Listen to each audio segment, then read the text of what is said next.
What's up, everybody? Welcome back to the Dangerous Farmer channel.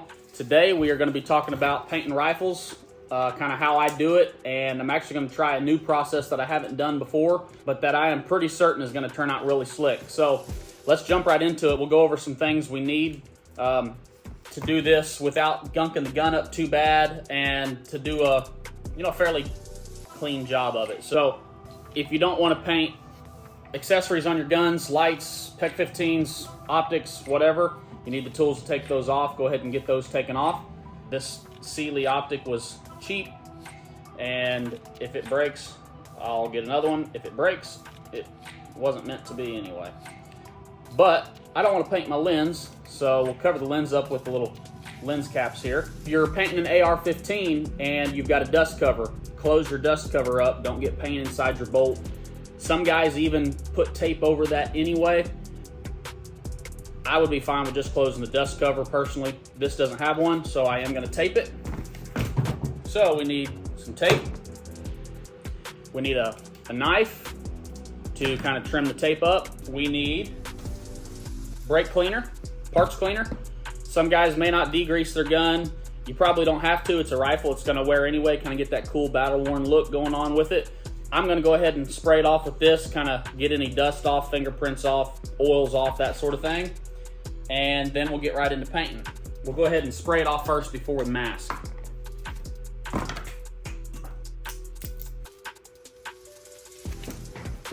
going to do this off of my cardboard so that we don't get her all soaking wet.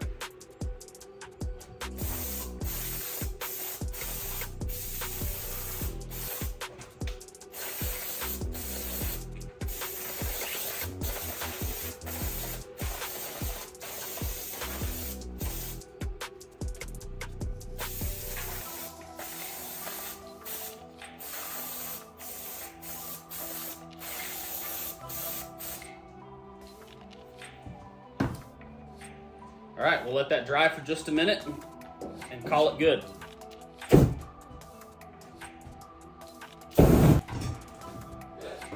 Yeah, I'm a pyro at heart. Sue me.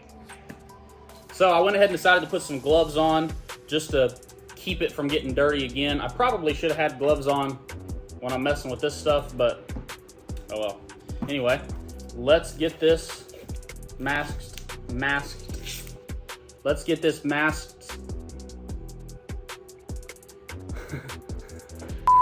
Let's get this taped off. All right, over this, get her all stuffed in there.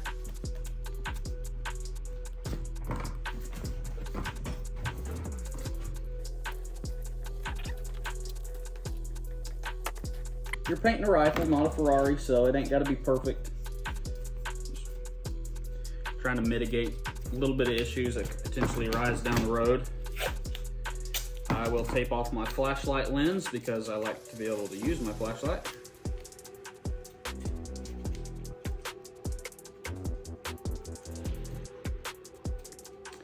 I will open the door to get some ventilation in here because I'm starting to fly in the clouds a little bit already. All right, so what are we gonna go with for collars? Well, for base coat, I am gonna use this Krylon satin khaki for base coat. I will probably also use some of this Rust-Oleum Army green, I think is what they call it. This isn't OD green, it's not dark enough. I think they call it Army green. An OD green and a brown in the Rust-Oleum camouflage. I will also be using this one I'm kind of excited about. Krylon matte Spanish moss. This green sheen is really slick. I actually might use it instead of this one here. But for base coat, we're gonna go with the tan. So when you're masking off, I highly recommend taping off little pieces of information that you might need, especially on optics where it's turning this direction to go 1/4 inch MOA at 100 yards or whatever. Turn this direction for right, this direction for up, whatever it is. I'm gonna tape those little marks off because that'll save a whole lot of issue down the road when we're doing zeroing when we're zeroing rifles on the range. So I'm just gonna use little bitty pieces of tape to tape those off. Now some guys tape their triggers off as well.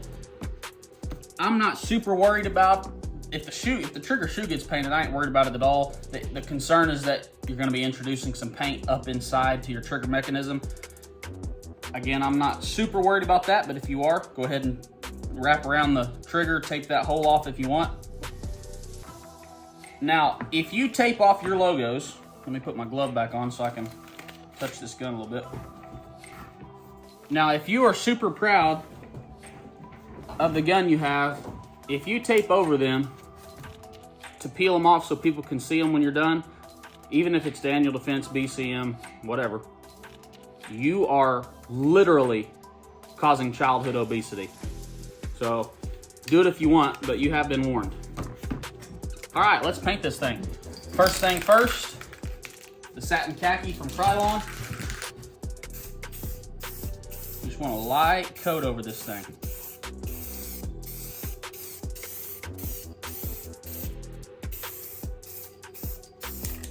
Remember to hit everything from multiple angles. Breathe deep when you do this. Make sure you don't have plenty of ventilation. It adds to the experience.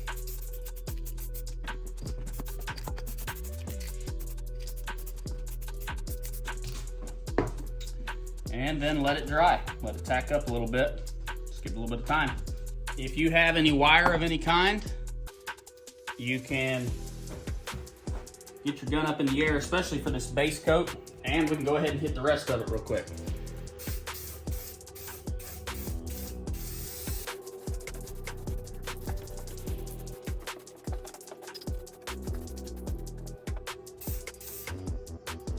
All right, now it's just a waiting game. So a lot of people are scared to paint their rifles, but I mean, it's a tool. It's not like you're painting a rifle that is meant to be used and used hard, not a Ferrari that you're gonna put in your garage and show off on sunny days. So you just gotta jump right into it and do it and make it happen. So we went tan with the base coat. I'm gonna put some, like a dot matrix, whatever you wanna call it, on the rifle as well, and I'm gonna use black for that. This is a gloss black, which I don't typically recommend for something that is supposed to have camouflage purposes. The gloss sheen, not the color black. That's the issue. You want to go with matte or maybe satin, but most of the time matte for camouflage. But most of this will be covered up with the camo colors that we go over with later, and it's just going to be some dots in a few places. The way you want to do this, and actually what I'm using, you can use a mesh bag. Actually, when I went to the store to buy my paint, they had like a mesh screen that was for a bucket, something to do with paint. It was like $3. I grabbed it and then promptly left it in my cart and didn't put it in the vehicle. So scrounging around the house, figuring out what I can use to do this. I've used drywall bags in the past. This is just a 9mm bullet holder that came out of a box of ammo, and that's what we're going to use to make this dot matrix here. So let's do it. Hold it close, and with your spray can about 8 inches away.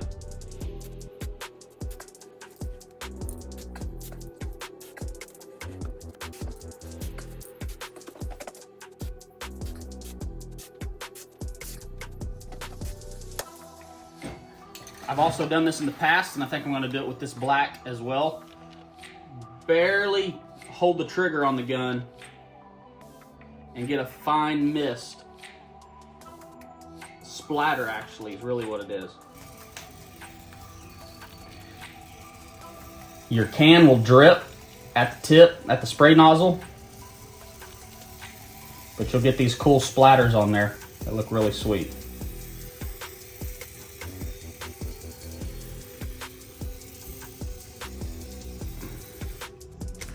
It dots little dots. All right, let it tack up again. All right, so the paint's had a little bit of time to set up. I'm going to lay it back down and we'll get into the fun part.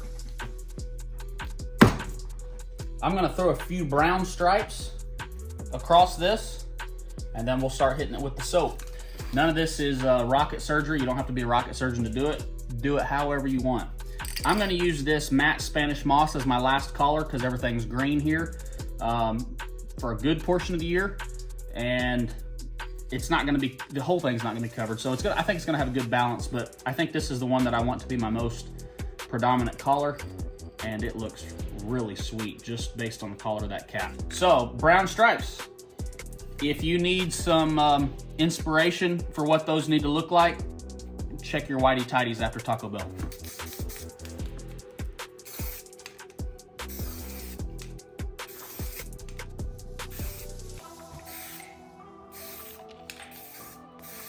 Those brown stripes were light enough that it shouldn't take long for them to set up, but you might give them just a minute before you go to the soap. This is the cool part. It's been a few minutes. Let's do it. I'm gonna keep everything going in this direction, diagonally, this way. And so just go for it. There's gonna be a little bit of pooling. The idea here is that wherever there's soap, the paint won't adhere, so those colors will shine once everything's washed off. So, I don't know. Maybe hit it one more time. My rifle's gonna smell like lemon. All right, let's hit it with the green. Ooh, that's different. That is not the color that's on the can. So we may go with the other one. We'll see.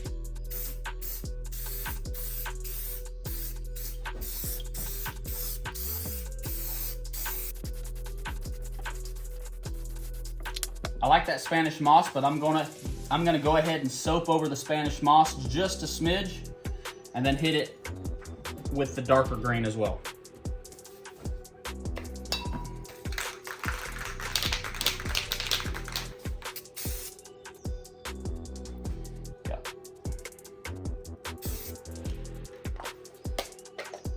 That's a little closer green to what we've got going on here in southern Indiana.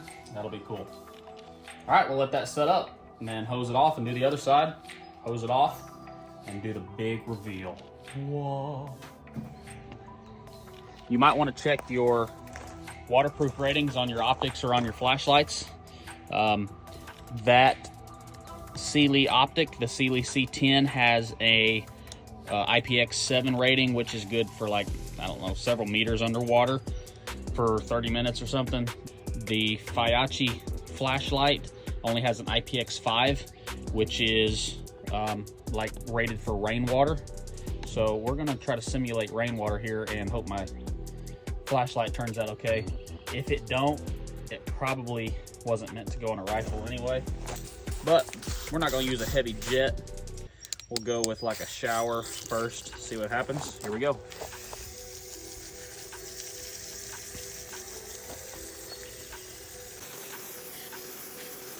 I may go ahead and do this one more time. The green that you're seeing there is the Spanish moss color, and I actually prefer the darker green, I think. So I may soap this one more time and hit it with dark green.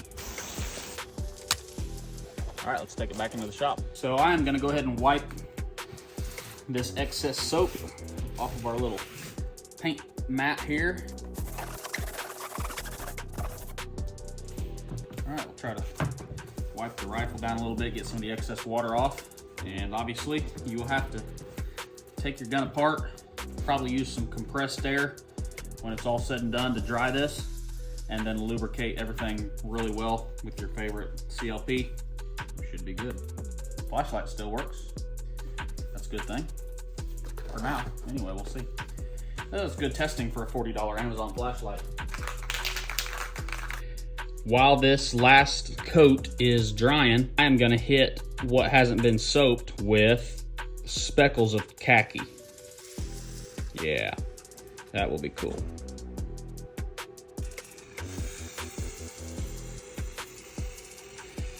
Khaki specks.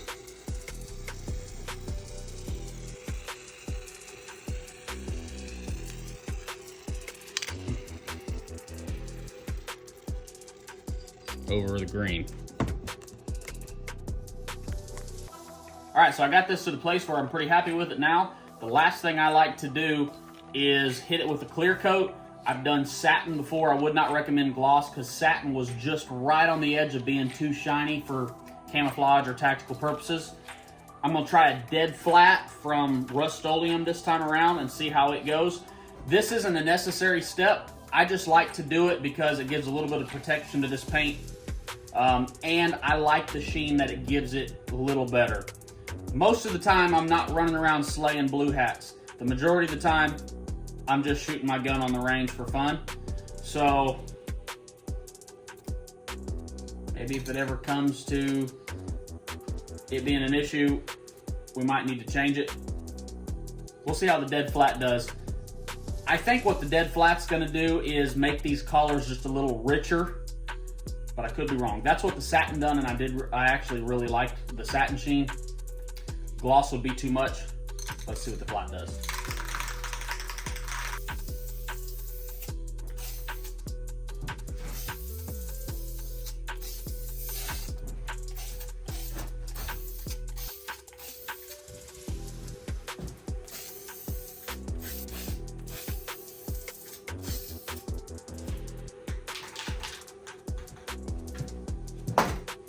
All right, we'll let her dry again.